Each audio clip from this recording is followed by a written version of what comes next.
So if we look at your setup again, setup for me is very, very good. Be careful when you're trying to hit that so-called punch shot, as you said. Yeah. You don't lean the shaft forward at setup. Yeah, So you want the shaft to be just sort of going through your left ear, left neck. There's absolutely fine. You stand the ball nicely, and the grip pressure was good. Okay. Take away now on top of the backswing. Gee, was that? That's fine. You know what? I know we started doing punches. And I've said this to you before. You thought it was about that. I thought about exactly. You know? But that there is a good backswing again. Full shoulder turn, full wrist hinge. Okay. That's a good position, okay? Yeah. The feeling is now that we've got to move onto that left foot. So we're trying to hit golf balls in some ways lower by the feeling of punching it.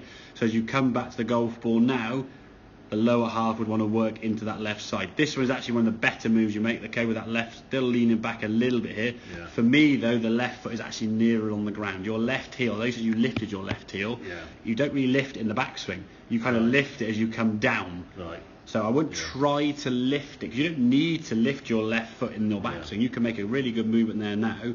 It's just from here, and a good practice drill you can actually make, and we'll show you in a second when we finish the video. You can just swing to there, and then keep that sort of L shape, so to speak, and just shift knees and hips over to your foot there. Don't even bring the club down. The club doesn't move from that point, okay? You just literally slide your hips and the knee across, which, as we said, keeps that back to target. And allows the club to come back on the correct path, rather than sort of spinning on your back foot, pulling it left or smothering it.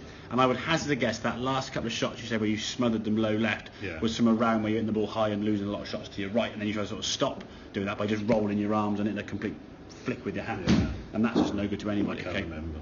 To be pained into the just blend into the background. I just know it happened. Yeah, exactly. So the feeling from there is that first movement down. You let your arms drop here nicely. It's just getting that movement now onto this left side. So you just feel that punch, and a feeling of punch for you. Gain 10 or 15 yards average with your flight and your strike.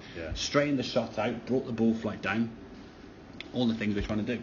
Okay. And once you are getting in a better contact, you're not going to feel the need to try and hit it left or smother it or flick it with your hands or do other things. The sequence now of this club, these hands and this shoulder are all going to come down the right point. So the swing over, I've got to say, is actually looking pretty good. Okay, I think what happened was everything sort of in here got in the way. And you just basically from there. Well, you stood on the tee, and I said to the boys, I don't know what I'm doing. Exactly. You know, and as daft as it may seem, when you get there and the club's up here, you think from that's what two seconds till that starts coming down. 0.3 of a second, a third of a second. What can you think of? That's right. If you could just about think of a feeling of let's punch it, or when you try with the impact bag, you try to punch that and push, give it a hit. Okay, so get that feeling that bag is there, and let's try and hit that bag. When you did hit the bag, your hands were there, weren't they? That's what we're going to try and get everything now kind of on this side more, rather than leaning back and being on this side. Okay, that kind of makes sense. Yeah. Okay, grab your club then. We'll do that practice drill we talked about at the start of the video. Okay.